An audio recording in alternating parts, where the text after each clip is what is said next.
오늘 우리에게 주신 하나님 말씀은 신약성경 데살로니가전서 5장 16절에서 18절까지 말씀입니다.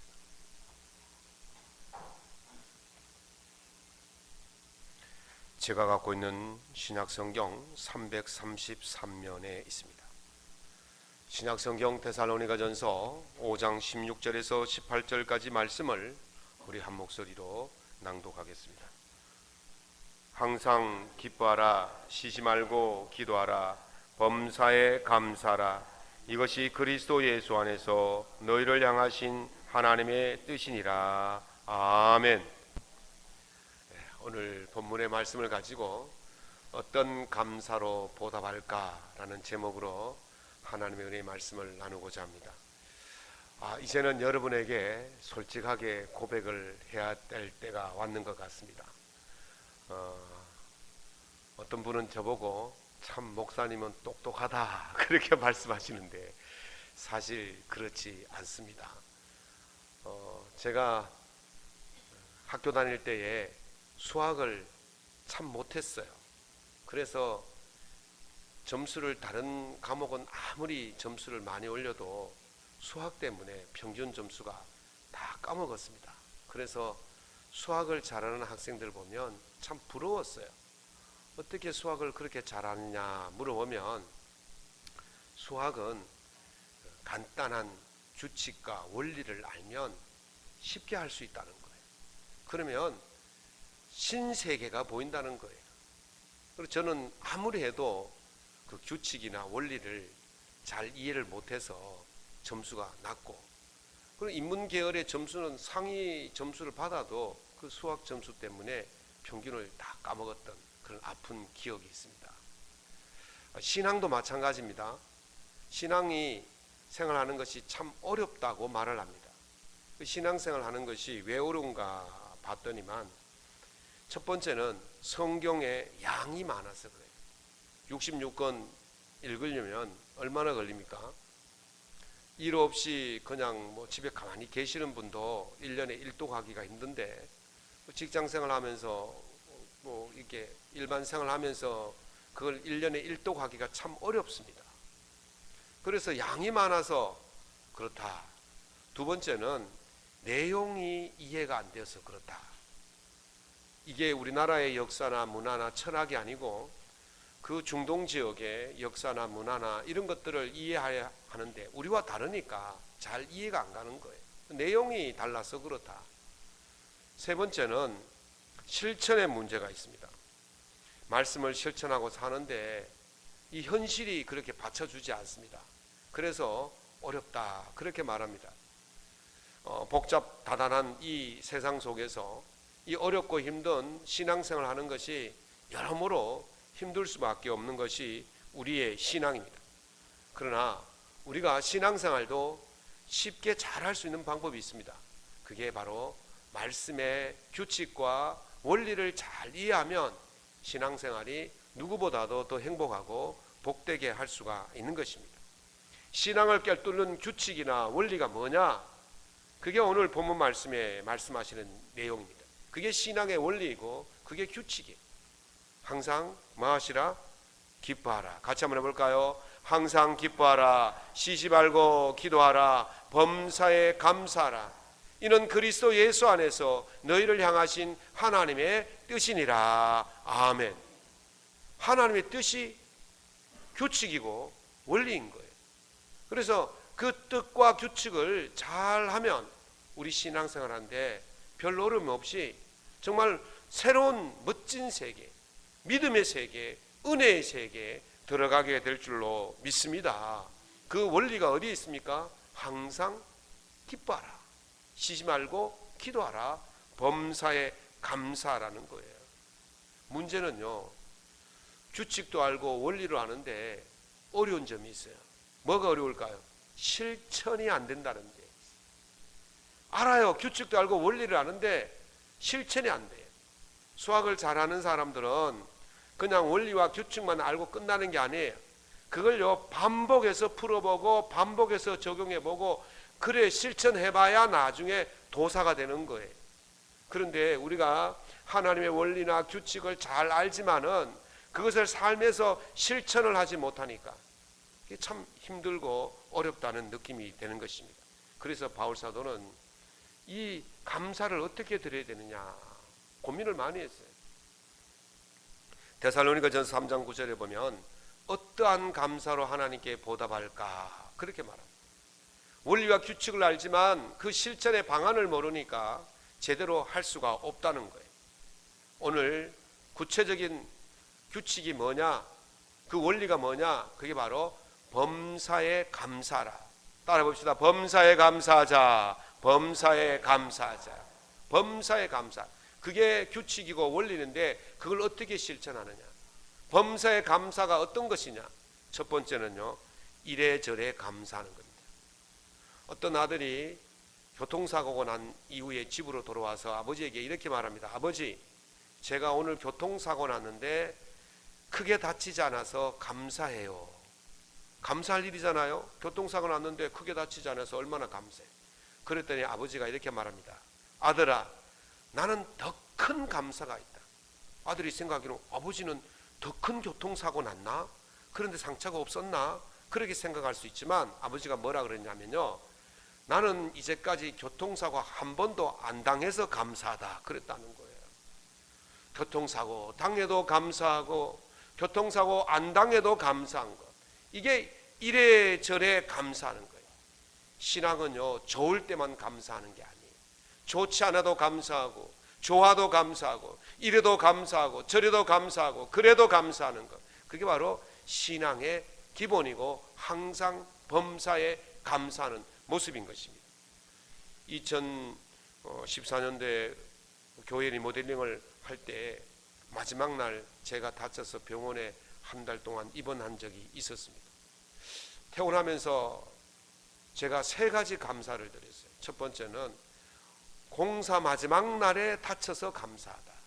공사 처음이나 중간에 다쳤으면 공사가 진행이 안 되어서 그냥 엉망이 되었을 텐데 다 마지막 날, 다 끝나는 날 다쳐서 마무리를 잘 할 수 있게 해주셔서 감사합니다. 두 번째는 공사하던 인부가 안 다치고 제가 다쳐서 감사합니다. 공사하던 인부가 다치면 그 보상이나 치료비나 배상이나 이런 여러 가지 문제로 복잡했을 텐데 제가 다쳤으니 저 혼자 다 해결하면 되지 않습니까? 제만 이만 꾹 다물고 있으면 다 해결되는 거예요. 그래서 감사합니다. 세 번째 감사는요, 하나님 나라를 위해서 선교하다가 순교하시는 분들도 참 많고 피를 흘리고 고통당하시는 분도 참 많은데 저는 하나님 나라를 위해서 이렇게 조그맣게라도 다쳐서 하나님께 조금이라도 헌신할 수 있게 되어서 감사합니다. 그렇게 감사를 드렸어요. 그리고 나니까요, 마음이 얼마나 기쁜지 몰라요. 아니, 내가 하나님 나라를 일하는데 왜 이렇게 아픔을 줍니까? 고통을 줍니까? 왜 이렇게 근심을 줍니까? 왜 이렇게 어려움을 줍니까? 그렇게 원망할 수도 있고 그렇게 불평할 수 있지만은 그것보다도 제게 하나님의 일을 할 수 있는 그런 작은 것이라도 드릴 수 있는 주심을 감사합니다. 그렇게 기도했더니, 그렇게 감사했더니 그때부터 마음이 기쁘고 내가 하나님을 위해서 작게나마 헌신할 수 있었다는 것이 얼마나 기쁘고 감사한지 몰라요. 오히려 그것이 자랑스러웠다, 그렇게 생각되어진 것입니다. 하나님께 불평하고 원망할 수도 있습니다. 그러나 그것보다도 어떤 경우에도 감사하면 그 마음이 평강과 기쁨이 넘쳐나게 될 줄로 믿습니다. 우리가 이쪽으로 이사하면서 2달 반 동안 리모델링을 했지 않습니까? 철거부터 시작해서 완전히 드러내고 올수리를 2달 반 동안 했어요. 그런데 한 번도 공사에 차질이 없이 착착 진행되었어요. 인부도 착착되고 공사도 착착되고 재료도 제때제때 착착 들어오고 공사비도 제때제때 착착 지급되고 정말 일들이 그렇게 순조롭게 진행될 수가 없어요. 이렇게 큰 건물을 2달 반 동안 리모델링 했다니까 사람들이 전부 다 깜짝 놀라는 거예요. 어떻게 그렇게 순조롭게 할 수 있느냐. 너무너무 순조롭게 되었죠. 하나님의 은혜인 줄로 믿습니다. 그게 감사예요. 다쳐도 감사하고 안 되어도 감사하고 잘 되어도 감사하고 이래저래 감사하면 그 삶에 기쁨과 평안이 넘쳐나는 거예요. 성경에 감사라는 단어를 찾아보니까요 132번이 나와요. 구약에만 132번이 나와요. 그런데 132번의 감사 중에 시편에만 77번이 나와요. 그러니까 시편에만 절반 이상이 감사가 나오는 거예요. 그 중에 77번 중에서 다윗에 관한 감사와 찬송시가 몇 개냐? 73개가 나와요. 여러분 거의 시편의 절반을 다윗이 감사시로 채워졌다는 거예요. 시편이 몇 편인 줄 아십니까? 150편이에요. 150편의 절반이 다윗의 감사시로 채워졌다는 거예요. 다윗이 여러분 왕이니까 대단히 높은 자리에 있고 먹고 살기가 풍족하고 뭐 그래서 감사가 나온 줄 알죠. 천만의 말씀입니다. 다윗은요 어린 나이에 사울의 쫓김을 받아서 죽을 고비를 수없이 다녔어요. 10년 이상을 동굴로 광야로 그렇게 그 사울의 칼날을 피해서 다녔던 사람이. 그것뿐이겠습니까? 다윗의 아들 형제들끼리 싸움을 해가지고 형을 죽이고 동생을 죽이고, 그것뿐이겠습니까? 다윗의 아들이 압살롬이 아버지께 칼을 들이대어서 도망다니고, 정말 슬픈 일들이 얼마나 많은지 몰라요. 정말 가슴 아픈 일들이, 한 가정에서 어떻게 이런 일이 이렇게 많이 일어날 수 있을까? 나쁜 일이 그렇게 할 정도로 그 가정이 정말 풍비박산 날 정도로 깨어진 가정이었어요. 그럼에도 불구하고 다윗은 순간순간 하나님께 감사를 드렸어요. 성경에 나오는 인물들 중에서 가장 감사를 많이 한 사람이 누구냐? 바로 다윗이었다니까요. 아둘람 굴에 숨어 있을 때 사울이 칼 들고 그 굴 밖을 찾으러 다닐 때 칼날이 자기 지금 목 앞에 와 있을 때 다윗은 이렇게 말합니다. 여호와께 감사라. 그는 선하시며 인자하시며 영원하미로다. 아멘. 지금 칼날이 목에 들어와 있는데 여호와께 감사라 말하는 거예요. 그것이 진정한 감사고, 그래서 하나님께서 다윗을 향하여 내 마음에 합한 자라, 내 마음에 합한 자라. 다윗이 잘나서 잘 살아서 풍성해서 잘 되어서 감사한 게 아니에요. 어떤 경우에도 다윗은 하나님 앞에 감사를 드린 인물인 줄로 믿습니다. 그래서 하나님께서 그를 내 마음에 합한 자라 칭찬하시는 거예요. 신약 성경의 감사는요 64번이 나옵니다. 64번이 나와요. 그 중에서 바울이 한 감사가 몇 번이냐면 48번이 나와요. 바울이요 똑똑한 사람이에요. 가문이 좋은 사람이에요. 지위도 있는 사람이에요. 명예도 있는 사람이에요. 잘 사는 사람이에요. 그래서 바울이 감사했을까요? 그렇지 않습니다. 바울이 얼마나 고난을 당했습니까? 지난번에도 성경을 읽으면서 말씀을 드렸지 않습니까? 수많은 수십 대의 태장을 맞고 고문을 당하고 강의 위험과 동족의 위험과 강도의 위험과 감옥에도 수차례 들어갔다 나오고, 도대체 바울이 감사할 이유가 하나도 없는 사람이었어요. 그런데 바울은 늘 감사했어요. 늘 감사했어요. 그래서 바울은요 하나님께 인정받는 사람이 되었고, 지금까지도 바울은 가장 뛰어난 사도로 이름을 불리고 있지 않습니까? 잘 되어서 감사한 게 아니에요. 힘들고 어렵고 고통스럽지만 그래도 감사한 거예요.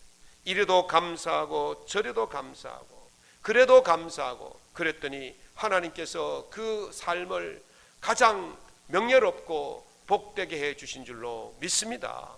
사랑하는 성도 여러분, 삶 속에서 이래도 감사하시기 바랍니다. 저래도 감사할 수 있기 바랍니다. 그래도 감사하시기 바랍니다. 이것이 바로 범사에 감사하는 삶입니다. 범사에 감사하셔서 하나님이 주신 은혜를 더 누리며 살아갈 수 있기를 예수님 이름으로 축원합니다. 두 번째는 억지로라도 감사해야 돼요. 이순신 장군의 이야기를 소설로 쓴 김훈 작가의 소설 중에 칼의 노래라는 소설이 있어요. 그 칼의 노래라는 소설을 쭉 보면요, 이제 이런 이야기가 있어요. 제목이 밥이에요. 밥. 그 밥이라는 그 제목 속에 이런 이야기가 있습니다. 이 전란이 길어지니까 양식이 떨어지고 밥을 굶는 백성들이 많아지고 군인들조차도 제때에 밥을 먹을 수가 없어요. 끼니는 돌아오지만 밥을 먹을 수 없고, 그러니까 많은 군사들이 굶어서 죽게 되어집니다.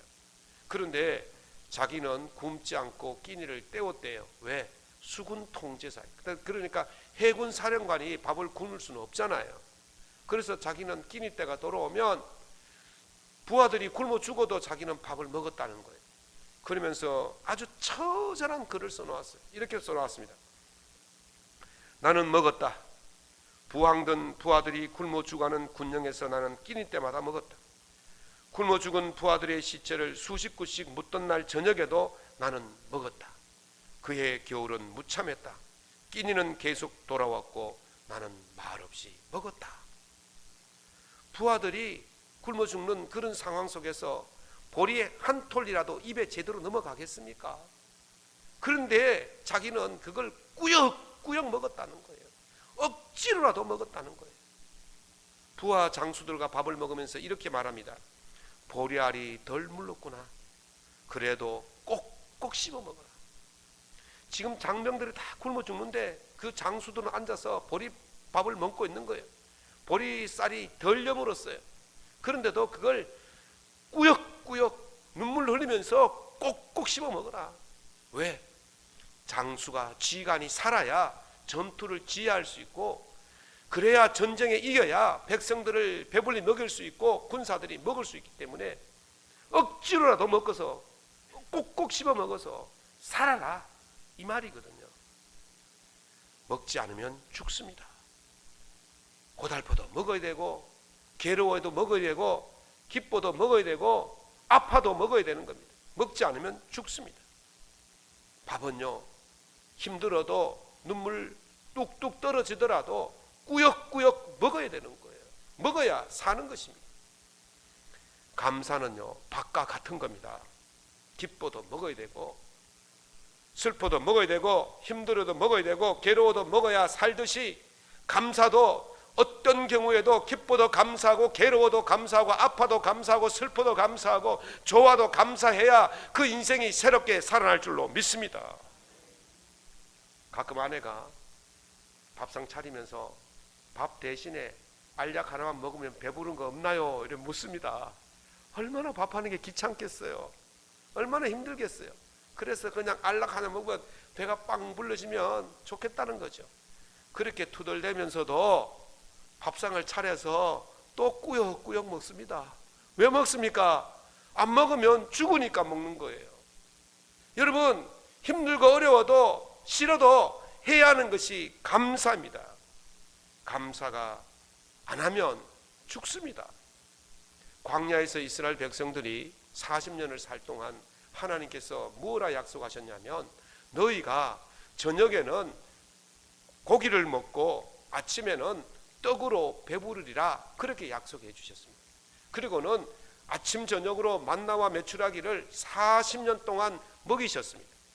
그런데요, 제가 성경을 만 읽어봐도 40년 동안 먹는 동안 이 백성들이 하나님께, 하나님 만나를 주셔서 감사합니다, 하나님 메추라기를 주셔서 감사합니다, 하나님이 샘물을 터지게 해주셔서 감사합니다, 하나님 구름 기둥을 주셔서 감사합니다, 하나님 불 기둥을 주셔서 감사합니다, 하나님 대적을 막아주셔서 감사합니다, 한마디도 안 했다는 거예요.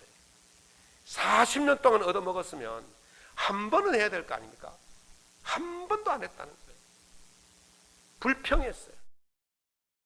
나의 영광과 애국과 광야에서 행한 나의 이적을 보고도 이같이 10번이나 나를 시험하고 내 목소리를 청종치 아니하고, 그 사람들에게 하나님께서 어떻게 하시겠다?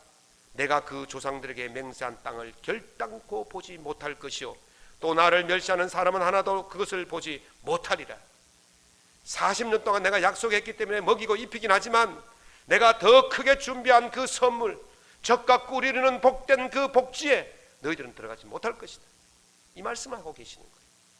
그러나 내 종 갈렙은 그 마음이 그들과 달라서 나를 온전히 쫓았은 즉 그의 갔던 땅으로 내가 그를 인도하여 드리리니 그 자손이 그 땅을 차지하리라. 아멘. 갈렙이 젊은 나이에 가나안 땅에 정탐꾼으로 들어갔어. 12명이 들어갔는데 10명은 아이고 거기 포도도 크고 곡식도 크고 다 좋은데 거기는 우리 살 곳이 아닙니다. 거기 들어가면 다 죽습니다. 불평했어요.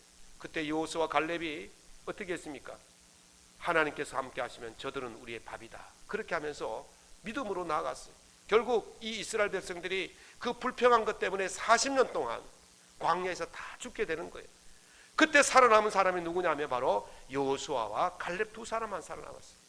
하나님이 지금 갈렙에게 그렇게 말씀하시는 거예요.